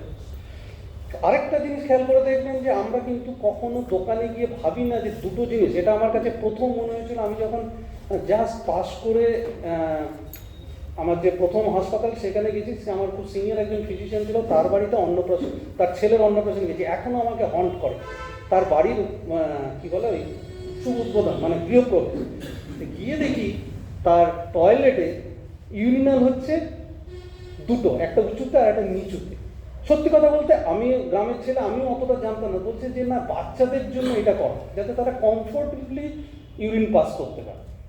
তো সেই রকমভাবে যে তাদের জন্য যদি সেইভাবে আমরা সোফা, দেখবেন একটা স্ট্যান্ডার্ড, আমরা গেলাম বাড়িতে গিয়ে একটা সোফা কিনে নিয়ে চলে, এইবার দেখা গেল সোফাটা হচ্ছে এতটা, এই যে এইটা যেটা আছে, এইবার হচ্ছে যে সে যদি এরকম একজন বয়স্ক যার কোমরের প্রবলেম আছে, সে এইভাবে যাও বা কষ্ট করে করে করে করে বসলো, ওঠাটা কিন্তু তার পক্ষে আর সম্ভব না। তার মানে কি, তার সোফাটা হওয়া উচিত হাইট যেটা হচ্ছে metre must not be more than 90 millimetre, যাতে এর বেশি থাকে না, তাহলে so that he can stand up on its own. তার বেডটা এরকম রাখা উচিত যে, দেখবেন অনেকেরই ফ্যাশনেবল বেড হচ্ছে যে একেবারে ইউএসএর যে বেডগুলো বলি আমি যদি, যে যত নিচুতে, তার মানে কি সে ধরে ধরে হয়তো শুতে পারলো, শোয়ার থেকে কিন্তু উঠতে পারবে না। তার মানে উঠতে দিনে তার প্রয়োজন পড়লো, ঠিক আছে পাচ্ছি না, কেউ আসুক ধরবে তারপরে। কিন্তু তার যদি বেডটাকেও যদি আমরা দেখি যে না, তাকে অতটা হাঁটুটা মিনিমাম ভাঁজ করে ওঠার মতন জায়গায় বেডটা আছে, তাহলে আস্তে আস্তে পাটাকে নামিয়ে he can rise from the bed. এই ছোট ছোট জিনিসগুলো যদি আমরা করতে পারি, তাহলে কিন্তু হোম এনভায়রনমেন্ট এল্ডার ফ্রেন্ডলি হবে। আরেকটা কোয়েশ্চেন মানে সেটা হচ্ছে, আপনি যে বললেন যে এই জয়েন্ট আপ কেয়ার, যে আপনার ডিপার্টমেন্টে head to to full comprehensive geriatric assessment, এটাকে কি করে হসপিটাল সেটিং থেকে বাইরের কমিউনিটি সেন্টার মানে সেটিং এ এটা হাউ ক্যান দ্যাট, কারণ এখানে সবাই তো not everybody needs to go to hospital. না ঠিক, সেইটা কি করে, সেইটা করার জন্যই আমরা একটা লং টার্ম প্রজেক্ট নিচ্ছি। ইটস মানে এটা তো একটা আমি চাইলেই তো হবে না, এটা তো একটা ওই যে বলে দিনের শেষে হচ্ছে ফিনান্স ডিপার্টমেন্ট হচ্ছে কত টাকা, না এটা হিউজ কস্ট। তো আমরা যেটা একটা প্রথম একটা পাইলট হিসেবে আমাদের মেডিকেল কলেজ থেকে আমরা একটা প্রজেক্ট করছি, সেটাতে হচ্ছে কলকাতার একটা আরবান এরিয়া আর সোনারপুরে একটা রুরাল এরিয়া, সেইখানকার দুটো কমিউনিটির মধ্যে এই কম্প্রিহেন্সিভ, যারা নাকি অ্যাপারেন্টলি যা সুস্থ মনে করছেন, তাদের মধ্যে আমরা এই কম্প্রিহেন্সিভ হেলথ অ্যাসেসমেন্টটা জাস্ট স্টার্ট 2 মাস হলো। সিমিলারলি আমরা মেদিনীপুরে করব আর নর্থ বেঙ্গলে করব, যাতে 3টে জোনের মানে আমরা প্রায় 1200 স্যাম্পলের উপরে এটা করছি, যে burden of the disease unaware about the problem, সেইটা দেখে যাতে গভর্নমেন্টকে আমরা বলতে পারি। কেন গভর্নমেন্টকে যদি বলি তুমি এই ক্যাম্প এখানে রোড করো, বলবে এভিডেন্স কি, যে কোনো পলিসি মেকার বা ফিনান্সিয়াল যারা এক্সপার্ট তারা তো বলবে যে তোমার এত টাকা কেন ওয়েস্ট করো। সেই জন্য আমি যখনই একটা কোনো প্রপোজাল জমা দেবো, তার পিছনে আমাকে জাস্টিফাই করতে হবে, তো সেই কাজটা আমরা এখন সবে শুরু করেছি। Thank you so much. হ্যাঁ দিদি বলুন। অ্যাংজাইটি বুড়ো বয়সে একটা অ্যাংজাইটি একটা বড় ঝামেলা। হ্যাঁ মানে কোনো কিছুই ধরুন আমি বলছি খুব সাধারণ, সকালবেলা বাওয়েল মুভমেন্ট যদি পরিষ্কার না হয়, তাতেও সারাক্ষণ মনে হয় কী করবো, কী করে কোথাও যাবো, বেড়াতে যাবো বা বাইরে যাবো না বাবা, হ্যাঁ ঘরের মধ্যে থাকি। এই অ্যাংজাইটিটা কী করে কাটাবো মানে? দিদি আপনি কি পিকু সিনেমাটা দেখেছেন? অমিতাভ বচ্চন আর দীপিকাই তো, না দীপিকা ছিল না, দীপিকা পাড়ুকোন তো। হ্যাঁ এখন তো দীপিকা পাড়ুকোন হচ্ছে সবচেয়ে বেশি মানে গুগলের সার্চে পাওয়া যাচ্ছে। মানে যদি পারেন না একবার কি বলে পিকু বলে অমিতাভ বচ্চনের গ্রেট সিনেমা, আমার মনে হয় যারা দেখেছেন তারা বলবেন যে মানে আমার দেখা অমিতাভ বচ্চনের সিনেমাগুলোর মধ্যে কিন্তু ওটা একটা পিকুতে হচ্ছে অমিতাভ বচ্চন হচ্ছে বাবার পার্ট করছেন আর দীপিকা পাড়ুকোন তার মেয়ের পার্ট করছে। এই আপনি যেটা বললেন যে তার বাউল মুভমেন্টে তারা দিল্লির থেকে কলকাতায় আসছে, যে কীভাবে মেয়েটাকে বিরক্ত করছে আর মেয়েটা তো মানে কীভাবে সেইগুলোকে হ্যান্ডেল করছে, মানে portrait of the daily problem, একজন বয়স্ক মানুষের এই পটির সমস্যা, সেইটাকে কিভাবে করেছে যে এই অ্যাংজাইটি। কেননা আমাদের পেটের সাথে কিন্তু মাথার যোগ সবচেয়ে বেশি। আমাদের দেখুন আপনাকে আমি যদি বলি যে আমি এইখানে বসে টয়লেট করবো, আমি কিন্তু পারবো না। কেন? আশেপাশে লোকজন আছে বলে। কিন্তু আজকে যদি দরজাটা বন্ধ করে আপনারা কেউ না থাকে, আমার যদি জোর কিছু আর্জ এসেছে, আমি কিন্তু এখানেই করে ফেলতে পারবো। কিন্তু যতক্ষণ আপনারা আছেন আমি কিন্তু চাইলে পাবো না। তার মানে কি আমাদের পেটের কন্ট্রোলটা কিন্তু সবচেয়ে বেশি হয় ব্রেনের। এটা কিন্তু আমরা ভুলে যাই, যে আমরা ভাবি পেটের ওষুধ দিলেই হবে। আপনি যেটা বলেছেন একদম ঠিক। আরেকটা জিনিস যেটা স্যার যেটা মানে উনিও বলেছিলেন প্রায় কাছে, বয়স হয়ে গেলে কি আর বাড়ির লোকেরা তাদেরকে যেন চুপচাপ থাকো, তোমাকে এই কাজ করতে হবে না, যে চুপচাপ বসিয়ে রাখার ফলে না আইডল ব্রেন, মানে কাজ নেই তো বেশি ভাবনাটা এসে যায়। আর আপনি যদি কাজের মধ্যে থাকেন না, দেখবেন এত কিছু ভাববার সময়টাই আপনি পাবেন না, যে আপনার যে পেটে কি হচ্ছে বা কেন হচ্ছে না। তখন মনে হয় বাবা কত তাড়াতাড়ি এই কাজগুলো শেষ করে আমরা যখন ইয়াং মানে এই বয়সে যে এই সারাদিন কাজের পরে গিয়ে তো মানে কি বলে গাধার মতন মানে ঘুমিয়ে পড়ি। কিন্তু যদি আজকে আমি দেখা যায় পরপর 3 দিন বাড়ির বাইরে না বেরোে ঘরে বসে আছি, যখন কোভিডের সময় ছিল ঘুমিয়ে আসতো না, কেন সারাদিন তো কোনো কাজ করিনি। এইটা একটা বড় জায়গা যে এক্সারসাইজ করা বা অ্যাক্টিভিটির মধ্যে থাকে। আর আপনি যেটা বললেন না, আমি এতক্ষণ সেই জায়গাটা আসিনি, বিশাল বড় চ্যাপ্টার তো হতাশা, ডিপ্রেশন। বয়স্কদের কিন্তু ডিপ্রেশন একটা বড় ফ্যাক্টর যে কোনো রোগের, যেটা নাকি অ্যাপারেন্টলি আমরা ডাক্তাররা ডিজিজ ওয়াইজ কার্ডিওলজি বলুন, অমুক বলুন, সব জায়গাতে চিকিৎসা করছি সেই পার্টিকুলারে, কিন্তু তার যে একটা সাব লেভেলে তার যে একটা ডিপ্রেশন একটা বড় ফ্যাক্টর, সেটাকে কিন্তু অনেক সময় আমরা এক্সপ্লোর করি না বা সেইটা নিয়ে ভাবি না, যে সেই জায়গাটাকে নিয়ে তার যদি ডিপ্রেশনটা আমরা কমাতে পারি না, তাহলে দেখা যাবে তার অনেক রোগের ওষুধের মিনিমাম ওষুধেই কাজ হচ্ছে। সুতরাং অ্যাংজাইটি অ্যান্ড ডিপ্রেশন খুব পাশাপাশি হাঁটে। এইটা কিন্তু আপনি একটা ভালো জায়গায় মানে তুলে আনলেন, যে এইটা আমি এতক্ষণ আমাদের বিশাল বড় জায়গাতে এই জায়গাটা আপনি বলিনি। এটা একটা ভীষণ দরকার, যেটা নাকি আমাদের জেরিয়াট্রিকে আমরা সেই জন্য প্রত্যেকটা পেশেন্টের আমরা কিন্তু তার ডিপ্রেশন এবং অ্যাংজাইটি কতটা সেটাকে কিন্তু স্কোর করছি, ওই যে আমাদের যে জেরিয়াট্রিক অ্যাসেসমেন্টের ফর্ম। হ্যাঁ দিদি বলুন। আমি একটা কথা জিজ্ঞেস করতে চাই আপনাকে। আমাদের বাড়িতে আমি বলতে চাই না, আমার শ্বশুরমশাই, কারো নাম বলতে হবে না, কিচ্ছু না। হ্যাঁ, উনি না বারবার পড়ে যেতেন, আর যার জন্য ওনার একটা সাইকোলজিক্যাল প্রেশার এসে গেছিল। আর উনি খাবার, আপনি বলেছিলেন সোডিয়াম অ্যান্ড পটাশিয়াম লেভেল কমে, আমি কয়েকটা উদাহরণ দিলাম, আরো কারণ থাকতে পারে। হ্যাঁ আরো কারণ হতে পারে। আমি জানতে চাই কি এই যে কন্টিনিউয়াস ফল হয় বাথরুমে, স্পেসিফিকলি বাথরুমে যে কন্টিনিউয়াস ফল হয়, আর আবার রিসেন্টলি একটা চেনা লোক আছে, ওনার বাবা উনি ওনাকে মতলব জবরদস্তি they are feeding the father and he does not want to eat anything.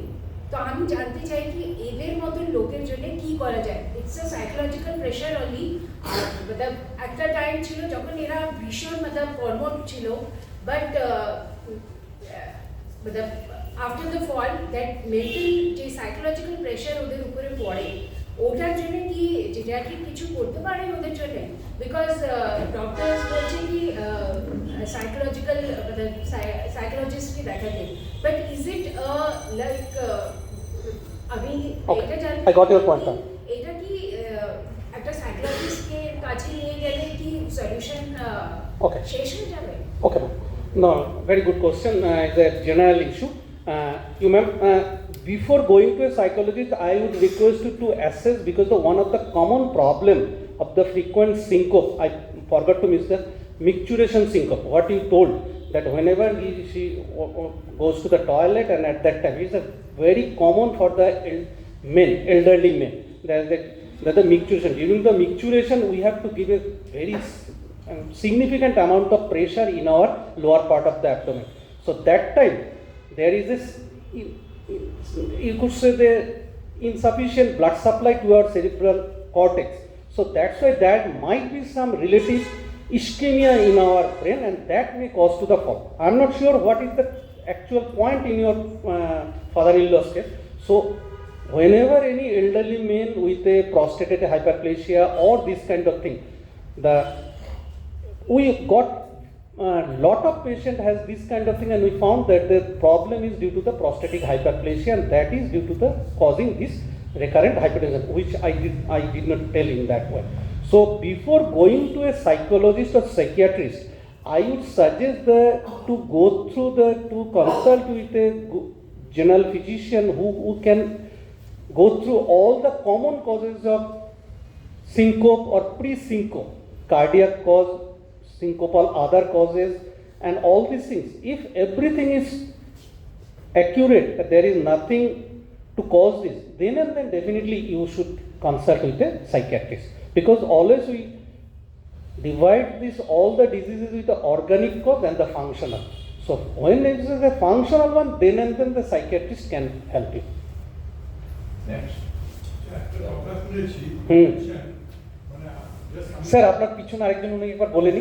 হ্যাঁ হ্যাঁ, অনেকবার হাত তুলছে। আমার একটা প্রশ্ন আছে সেটা হলো এই যে কোভিড ব্যাপারটা আসার পরে জেরিয়াট্রিকের সাথে রিলেশনটা, কারণ সবাই বলছে যে বয়স্ক লোকেদের অনেক রকম অসুখ থাকতে পারে এবং সেই অসুখগুলো সে যদি বাইরে বেরোয়, রাস্তায় বেরোয়, তাদের সেই সব অসুখগুলো চট করে আরো মানে কোভিড থেকে হতে পারে।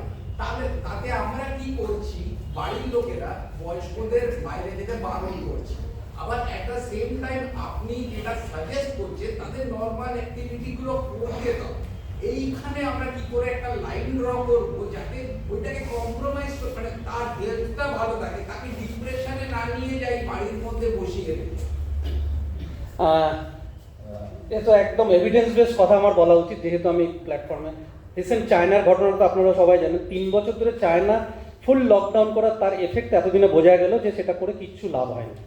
এই কথাটা ফার্স্ট বলেছিল ইউকে, যখন ফার্স্ট 2020-তে কোভিড শুরু হয়। আপনারা জানেন যে ইউকেই হচ্ছে একমাত্র দেশ, তারা কিন্তু প্রথমেই বলেছিল যে না আমরা লকডাউন করবো না, যে আমরা এক্সপোজড হতে দেবো প্রত্যেককে।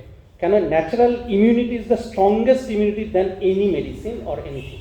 সেটা হচ্ছে ইউকে বলেছিল, এবং ইউরোপের কয়েকটা দেশ ছিল। এই নিয়ে তো বিশাল, আপনি যদি 2 বছর আগের পেপারগুলোতে যান দেখবেন বিশাল।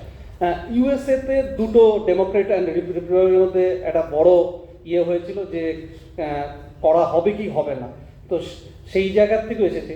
কিন্তু আলটিমেটলি দেখা গেল যা হয়, সায়েন্স তো মানে gather the information from the এভিডেন্সে কি হয়েছে, যে একটা জায়গায় কিন্তু দেখা গেল যে না, যে এক্সপোজার হতে দেওয়াটা বেটার ছোট ছোট করে। এই দেখবেন আমাদের গ্রাম বাংলার ছেলে মেয়ে বা বয়স্ক মানুষ, তাদের কিন্তু রোগ কম হয় দেন দা শহরে লোকেদের। কেননা আর আপনি যদি সেটা আরও ভাবেন যে সেটা হচ্ছে ইউএসের একটা লোকেদের বাচ্চার বা তাদের হচ্ছে তারা জীবনের শুরুর থেকেই প্রায় 15-20 রকমের ভ্যাকসিন পেয়ে যায়। তো এই natural immunity is the strongest immunity. কেন, ন্যাচারাল ইমিউনিটিতে এত রকম, একটা ভাইরাস বলুন বা একটা ব্যাকটেরিয়া বলুন, যত রকম ভ্যারাইটি হতে পারে এখনো পর্যন্ত সব কিছুরই একটা কিন্তু তার এক্সপোজার আসছে। তো সেই জায়গার থেকে যদি বলেন, আমরা এখন যে জায়গাটা আসবে, আমি বলছি না যে এটা এসে গেছে বা don't quote it right now, কেননা আমি তো সেই অথরিটি না, গভর্নমেন্ট অফ ইন্ডিয়া, যে জায়গাটা করতে যাওয়া হচ্ছে। দেখবেন এইবার কিন্তু লকডাউন হবে না, কেন এটা আমরা স্ট্রংলি মেসেজ দিয়েছি গভর্নমেন্টের যারা পলিসি মেকার তাদের কাছে, যে লকডাউন করে কোনো লাভ হয়। লকডাউন শুধু করা হয়েছিল টু প্রিপেয়ার আওয়ারসেলফ, যে হসপিটালগুলোকে যাতে তৈরি করতে পারি, কিন্তু সেটা তো পাবলিকলি বলা যায় না যে আমার বেড নেই, আমার অমুক নেই, আমার ভেন্টিলেটার নেই, এইটা তো। কিন্তু লকডাউনটা করা হয়েছিল যাতে to hold the process. Lockdown কিন্তু ইজ নট দ্য সলিউশন। এইবার বলবেন তাহলে বয়স্ক লোকেদের, হ্যাঁ ডেফিনেটলি আপনি যদি জাপানে যান, জাপানে কিন্তু কোভিড কি, আমি তো জাপানে গেছি 2004 সালে, ওদের ওখানে একদম এয়ারপোর্টে নামার পর থেকেই কিন্তু ব্যাংকে গেছি, এখানে গেছি, সবাই কিন্তু মাস্ক পরে। যারা আপনারা জানেন নিশ্চয়ই যে মাস্ক পরাটা হচ্ছে রুটিন প্র্যাকটিস। তো আমরা যারা বয়স্কদের, তাদের ডেফিনেটলি তাদের ইমিউনিটি পাওয়ার কম্পারেটিভলি কম একজন ইয়াংদের কাছ থেকে, এবং যাদের ডায়াবেটিস আছে, ক্যান্সার আছে, ক্রনিক লিভার ডিজিজ আছে, ক্রনিক কিডনি ডিজিজ আছে, তারা রাস্তাঘাটে যাক, তারা তো মাস্ক পরে যাবে। তারা সেই রকম একটা ডিস্টেন্স মেনটেন করা বা মিনিমাম যেটুকু মানে প্রিকশন নেওয়া, সেইগুলো নিয়ে যাওয়াটা কিন্তু আমার মনে হয় বেটার। এটা আমার মনে হচ্ছে। কিন্তু এটা যখন দেখবেন এখনো পর্যন্ত কিন্তু এত বড় একটা চাপ এসেছিল যে লকডাউন করা হবে কিনা, কিন্তু গভর্নমেন্ট এবার বুঝেছে যে না, এবার করা ঠিক হবে না। স্যার প্রশ্ন হচ্ছে, স্যার আপনি বসুন। usually at the age of 60 লোককে রিটায়ার করে দেওয়া হয়। হ্যাঁ, that becomes a big problem for that person. ওইখান থেকে ম্যাক্সিমাম প্রবলেমগুলো শুরু। একদম। কারণ কি ওদের যদি কিছু খাইতে না দেওয়া হয় তখন ওরা মেন্টালি, একদম স্যার, এইটা আপনার সাথে আমি 200% একমত। পুরো বডিতে ছেড়ে যায়। হ্যাঁ, আমি একদম রিটায়ারমেন্টের এজ বাড়ানো উচিত। যেরকম আমাদের ডাক্তারদের ওই যে সামনেই বসে আছে যে মানে প্রথমে ছিল 58, তারপরে 60 করেছে, 65 করেছে, এখন 67-এর দিকে যাচ্ছে, কিছু কিছু স্টেটে 70 হয়ে যাচ্ছে। কেননা যে অ্যাক্টিভ মানে পারছে এখনো অল ইন্ডিয়াতে বিভিন্ন জায়গাতে এমসে 70 হয়ে গেছে। ইউএসএতে আমি যার কাছে পিএইচডি করেছি সেই স্যার, তিনি নাও 87 ইয়ার্স ওল্ড, তিনি এখনও প্রফেসর হিসেবে ইউনিভার্সিটিতে আসছেন, ছাত্র পড়াচ্ছেন বা ক্লাস নিচ্ছেন। তো একদম যে সেই জায়গাটা, এইবার এইগুলো তো হচ্ছে আমরা মেডিকেলি শুধু মানে রেকমেন্ড মানে রিকোয়েস্টটা পাঠাতে পারি, এইবার তার ইকোনমিক ইম্প্যাক্ট কী সেই জায়গাটা তো তারা যারা পলিসি মেকার তারা এগুলো নিয়ে ভাবেন, সেই জায়গাটা তো আমরা শুধু বলতে পারি যে তাদের ভালো রাখার জন্য তাদেরকে রিহ্যাবিলিটেশন করা, রিএমপ্লয়মেন্ট করা, রিএনগেজ করা, এইভাবে ঘুরিয়ে আমরা আমাদের এল্ডারলি কেয়ার প্ল্যানের মধ্যে আমরা রেখেছি। হ্যাঁ হ্যাঁ আচ্ছা আচ্ছা আচ্ছা আচ্ছা হুম হ্যাঁ after 60 also, if we do some activities like puzzle solving, crosswords, any paper which impels us to think, dementia can delay করে? Yes. দেখবেন গ্রামের লোকের ডিমেনশিয়া বেশি, গ্রামের মধ্যে হচ্ছে মহিলাদের, কেন তারা তো ব্রেনটা কিছুই কাজে লাগায় না, শুধু রান্না বান্নাটুকু করা আর বাড়ির ওইটুকুর বাইরে কিন্তু অ্যাক্টিভিটি করে না, মানে তাদের করার জায়গা নেই বলে। এটা তো একদমই ঠিক, যত বেশি আপনি ব্রেনের যে কোনো জিনিসই যত বেশি কাজ করবেন তত সে স্বাদ থাকবে বেশি দিন, আর যত দেখবেন এই দরজাটা না খুলবেন বেশি দিন দেখা যাবে রং মরচে ধরে যাচ্ছে। এবং সবচেয়ে বেশি ব্রেন কাজ করাই হচ্ছে জাপানিজরা, সেই জন্য তাদের দেখা গেছে কর্পাস ক্যালোসাম, যেটা হচ্ছে আইজ্যাক নিউটনের এখনো পর্যন্ত পৃথিবীর মধ্যে সবচেয়ে বড় কর্পাস ক্যালোসাম, তার মতন নাকি এত ক্যালকুলেটিভ পাওয়ার, যে মানে আইজ্যাক নিউটনের মতন তার ইয়েটা রাখা আছে মমিতে, যে এখনো পর্যন্ত কারো এত বড় মানে ব্রেনের যে জায়গাটা দিয়েই আমাদের প্রত্যেকটা এই যে আমরা কথা বলছি যা করছি, যে জায়গাটাকে না দিয়ে পাস না করলে কাজ হয় না, সেই পার্টটা হচ্ছে পৃথিবীর মধ্যে এখনো পর্যন্ত জানা গেছে সবচেয়ে বড় হচ্ছে আইজ্যাক নিউটনের। তো জাপানিজদের মধ্যে সেই জায়গা, জাপানিজদের মধ্যে কম্পারেটিভলি ডিমেনশিয়া অনেক কম, কেন তারা খুব বেশি অ্যাক্টিভ থাকে এবং ওল্ড, যেটা স্যার বললেন যে তারা 70 ইয়ার্স 75 ইয়ার্সও নিজেদের কাজ নিজে করছে। এবং আমাদের দেশে দেখা গেছে যে ডিমেনশিয়া সবচেয়ে বেশি রুরাল উইমেন, এল্ডারলি উইমেন।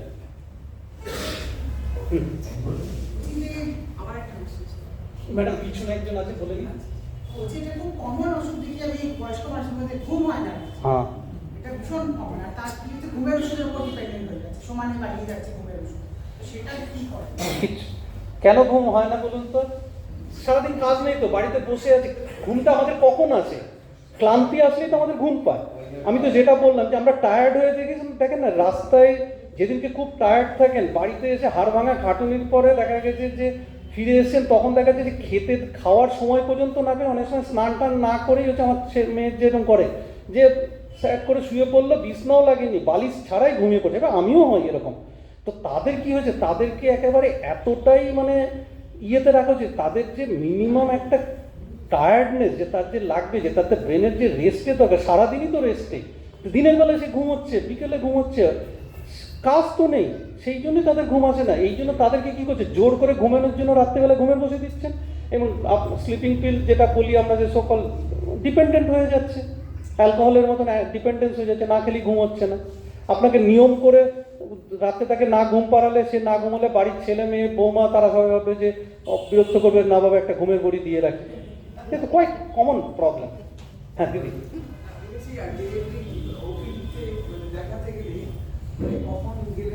আচ্ছা, আমরা যেটা এখনো পর্যন্ত ভাগ করেছি, আমরা খুব এখন লিমিটেড লোক আমরা অ্যাডভার্টাইজ করছি বা বিভিন্ন জায়গা থেকে আনার চেষ্টা করছি। এই মুহূর্তে আমরা যেটা করেছি হচ্ছে ওয়েটনেসড হচ্ছে, আপনি কিছুই জানেন না, শুধু 60 ইয়ার্স আপনি চাইছেন জেরিয়াট্রিকে দেখাতে আসতে, তাদের জন্য রেখেছি। এবং আপনাদের টিকিট করতে গেলে এখন ঘরে বসেই করতে পারেন, মানে ওখানে গিয়ে লাইন দিয়ে টিকিট করার দরকার নেই। আমাদের হেলথ ডিপার্টমেন্টের ওয়েবসাইট থেকে ওপিডিতে জেরিয়াট্রিক ক্লিনিক মেডিকেল কলেজ লিখলেই অটোমেটিক আমার নামেই টিকিট বেরিয়ে আসবে, জাস্ট ওটাকে প্রিন্ট আউট নিয়ে যাও, মানে একটা ধাপ আপনি কমে গেলেন। আর বাদবাকি দিনগুলোকে আমরা রেখেছি এখনো পর্যন্ত, এই যে সমস্যাগুলো যত দেখছি সেইভাবে আমরা প্রায়োরিটি দিয়ে স্পেশাল ক্লিনিক রেখেছি।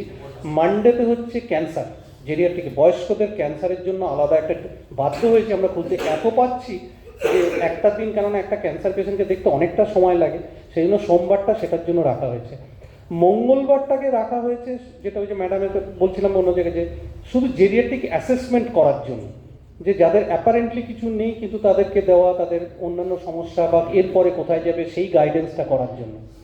থার্সডেতে রাখা হয়েছে ডিমেনশিয়া ক্লিনিক, যে ডিমেনশিয়ার যদি দেখা গেল বুধবারে এসেছে বা অন্য সময় ভর্তি হয়েছে, তাদের ডিমেনশিয়া আমরা ডায়াগনোসিস করছি। ডিমেনশিয়া ডায়াগনোসিসের পর অনেকগুলো ব্যাটারিজ অফ ইনভেস্টিগেশন আছে, সেইগুলো করতে একটা পেশেন্টকে প্রায় 3 থেকে 3.5 ঘন্টা লাগে। সেই পার্টগুলো করার জন্য থার্সডেতে রাখা হয়েছে। ফ্রাইডেতে রাখা হয়েছে উনি যেটা বলছিলেন যে অ্যাংজাইটি বা ডিপ্রেশন, মানে মেন্টাল ইলনেস, মেন্টাল সাইকিয়াট্রিক, এইভাবে আমরা মানডে টু ফ্রাইডেটাকে এখনো পর্যন্ত ভাগ করে রেখেছি। মানে আবার যদি কিছু আবার ডিম্যান্ড অনুযায়ী, প্রায়োরিটি অনুযায়ী আমরা সেই জন্য এখন যদি বলেন আমি বলবো যে এনি ওয়েডনেসডে এখন যাওয়াটা বেটার। হ্যাঁ, আপনি আগে বুধবারে যান, বুধবারের OPD will guide you where to go, how to go.